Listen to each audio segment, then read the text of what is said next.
What life experience or event was most influential to who you are, the work you do, and your motivation to make the world better? Charlie, let's start with you.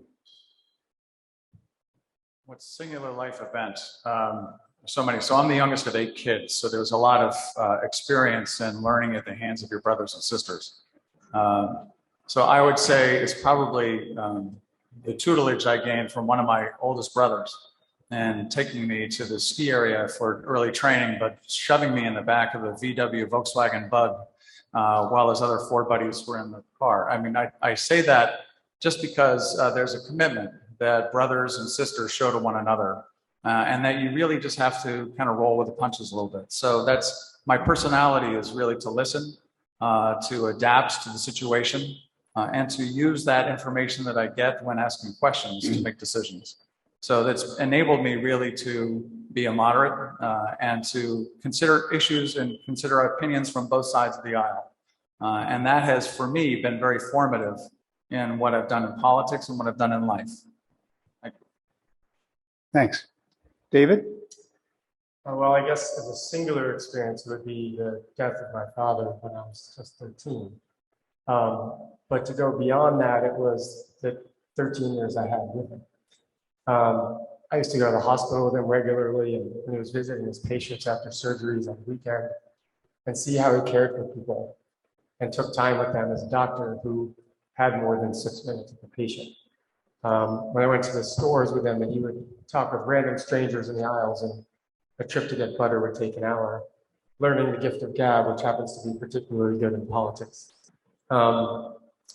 And as a Jew, knowing that he stood up for the KKK's right to march in Skokie, Illinois, because of the right to speak, free speech, and that we have to be able to have the conversations and not shut anyone down.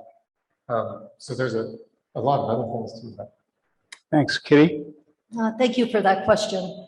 I really think it has to be the experience my mother allowed me to have by going to work with her. And working with her often was on the farm, but she was a legislator and I was only 5. There was no kindergarten, and I quite often went to the State House with my mother for the 1 year she was in for the redistricting in 1965. What she taught me, she planted the seed first of politics, but she also taught me that there were struggles with women in Vermont moving forward in politics. There has been no other female legislator from my district between my mother when she ran in '65 and when I ran in 2008. And there was only one other Democrat during that time. And she showed me that perseverance, being independent, speaking your voice, and being taken seriously was key. And those are the things that I think have certainly crafted the person that I am today. Moderator's prerogative.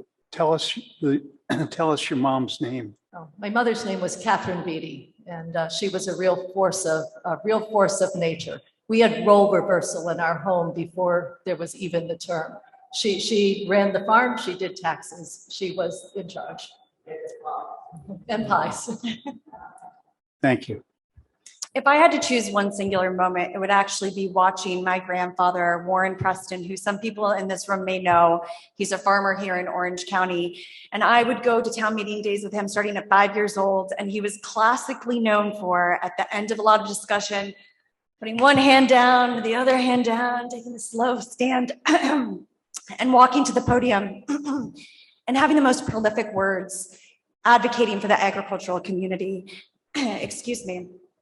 That would be if I had to pick one moment. After that time, I spent the next several years, I've lived in or worked in over 45 countries, and I've worked with minority groups and disenfranchised and marginalized people.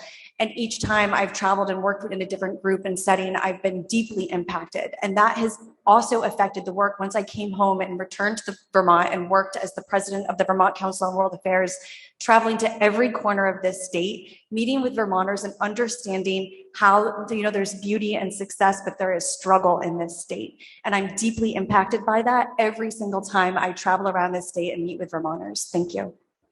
Thank you, Patricia.